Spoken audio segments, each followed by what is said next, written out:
नीतीश कुमार ने बड़ा फैसला लिया। नीतीश कुमार ने कहा कि बिहार के अंदर लोगों को नौकरी नहीं मिलेगा तब तक हम भत्ता देंगे। लोकसभा चुनाव खत्म होने के बाद नीतीश कुमार ने कई योजनाओं को लेकर कैबिनेट की बैठक में मुहर लगाई है और साफ है कि नीतीश कुमार ने जिस तरीके से इस बैठक में मुहर लगाई है, इसमें स्पष्ट हो गया है कि अब जो है लोगों को मनरेगा में काम नहीं मिलने पर उनको बेरोजगारी भत्ता मिलेगा। सरकारी कर्मचारियों के मकान किराए भत्ते में 4% तक की वृद्धि होगी। टोला सेवक और तालीम मरकज के मानदेय के लिए भी 774 करोड़ रुपए जारी किए गए हैं। आपको बता दें कि मनरेगा अधिनियम के तहत साल में 100 दिनों के रोजगार की गारंटी सरकार दे रखी है। रोजगार मांगने के बाद किसी व्यक्ति को रोजगार नहीं मिलता है तो उसको बेरोजगारी भत्ता दिया जाएगा। कैबिनेट द्वारा बेरोजगारी भत्ता की दर निर्धारित की गई है। इसमें किसी आवेदक को उसके रोजगार के लिए आवेदन करने के 15 दिनों के अंदर रोजगार नहीं कराया जाता है तो उसे पहले माह में मजदूरी का 1/4 बेरोजगारी भत्ता दिया जाएगा। अगले 30 दिनों तक रोजगार नहीं देने पर उसे आधी मजदूरी जो है दैनिक दी जाएगी। इस तरीके के फैसले कैबिनेट में लिए गए हैं।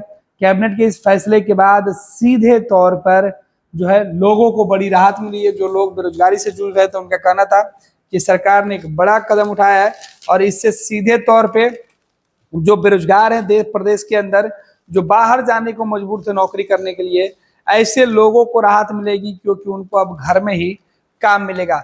जाहिर सी बात है कि सरकार के इस फैसले से सबसे ज्यादा उन लोगों को फायदा पहुंचेगा जो बिहार से बाहर जाकर नौकरी करते थे, रोजगार की तलाश में जाते थे और जाकर बाहर में दिहाड़ी मजदूरी का काम किया करते थे। आपको बता दें कैबिनेट के जो एजेंडे में मुहर लगी है, 25 एजेंडों पर मुहर लगी है।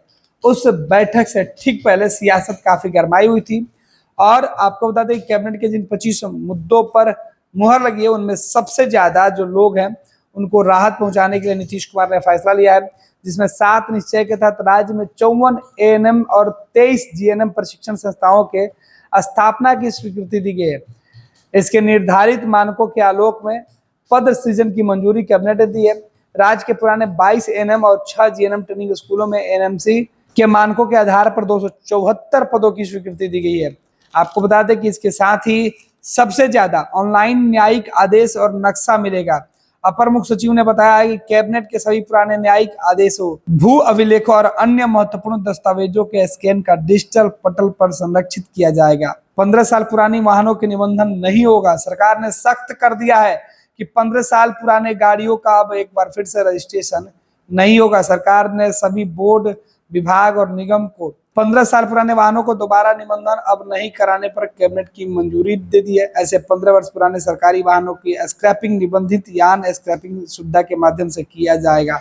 इस तरीके से यानी 15 साल पुराने वाहनों को अब सरकारी दफ्तरों में इस्तेमाल नहीं होगा। सरकार ने सीधे तौर पर यह फैसला लिया है।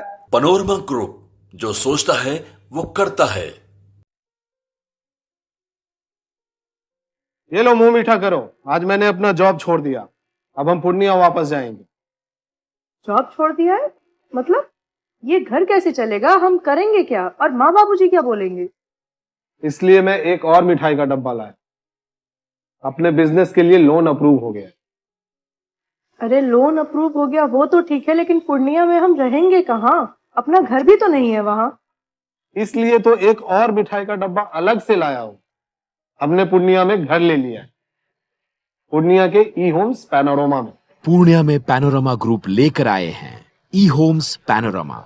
बड़ा घर, आलीशान जिंदगी और अत्याधुनिक सुविधाओं के संग। अरे अब क्यों मुंह मीठा करवा रही हो? क्योंकि हम घर वापसी जो कर रहे हैं। घर वापसी की खुशी पूर्णिया में ई होम्स पैनोरमा के संग। ई homes panorama, luxurious lifestyle redefined.